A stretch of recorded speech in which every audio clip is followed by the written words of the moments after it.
Nderi next week. Lawyers Ahmednassir Abdullahi, Paul Muite and Nduma argue that the case to stop the strike is as a result of Justice Nduma's judgment and that he is best placed to determine the new development. Well, TSC is however opposed to the plea, arguing that the unions are playing games to delay the case. And our reporter Michelle Ngele is following the developments from Milimani Court. Thank you very much, Michelle, for joining us.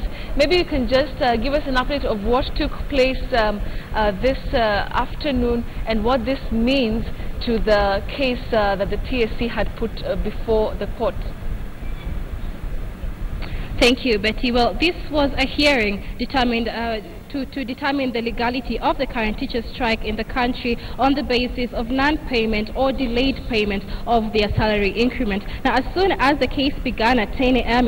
Before Justice Abuoda, the Kenya National Union of Teachers, through its lawyer Paul Muite, requested that this case be handed back to Justice Nderi, who was the judge who had initially handled the case. And they say that they're doing this because they're avoiding divergent opinions by judges of the same court, saying that Justice Nderi has more facts and more background on this particular case. Now, after this, the case was adjourned, and the Justice Abuoda came back with the court's decision, and the decision was that this petition can be heard and will be heard by any member of this court, so it will not be handed over to Justice Nderi. Now, after that, there was a bit of controversy between the Teachers Service Commission and the Kenya National Union of Teachers. The TSC claims that this is an issue of national urgency, and what NAT is doing now is buying more time, asking for this case to be handed over to somebody else. They're buying more time, and they said that initially the Kenya National Union of Teachers had asked that this case be heard by more than one judge, and now they want to go back to be heard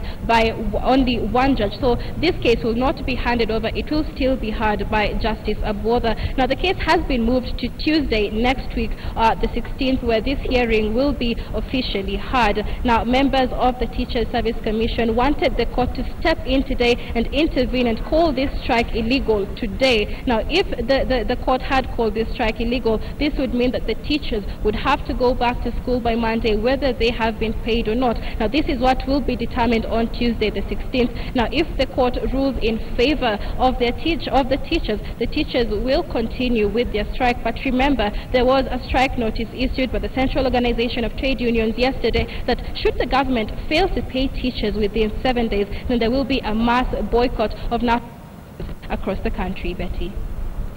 Michelle, just before you leave us, so up until next week on Tuesday, the strike is still ongoing.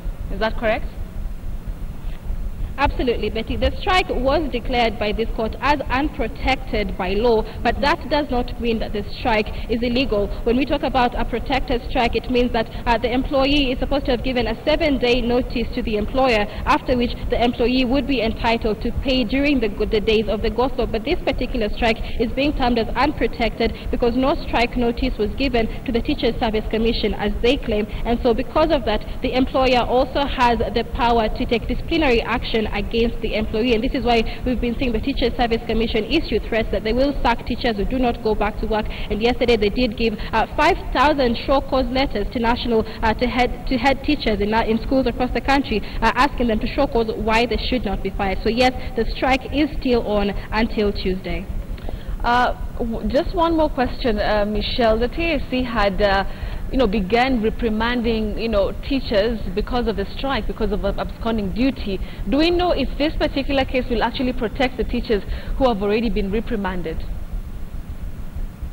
Well, Betty, the Kenya National Union of Teachers, first of all, wants the court to completely disregard the Teachers Service Commission because they say that the latter is in contempt of court, and because of that, they should be denied audience in any court of law in the country until they obey the court order by the Supreme Court to give the teachers the 50 to 60% salary increase. And so the unions now are telling the members not to be cowed by the threats of the Teachers Service Commission because as of now, it is in contempt of court and has no power to threaten teachers. Right. Thank you very much, Michelle Ngele, who's reporting on the ground from the Milimani Commercial Court, bringing us to us, up to speed with what has been taking place at the court. She tells us that the court case will not be handed over back to Justice Nduma Nderi as Nat had wanted. It's going to remain with the judge who's currently taking the case on. We'll be keeping an eye on that developing story for you.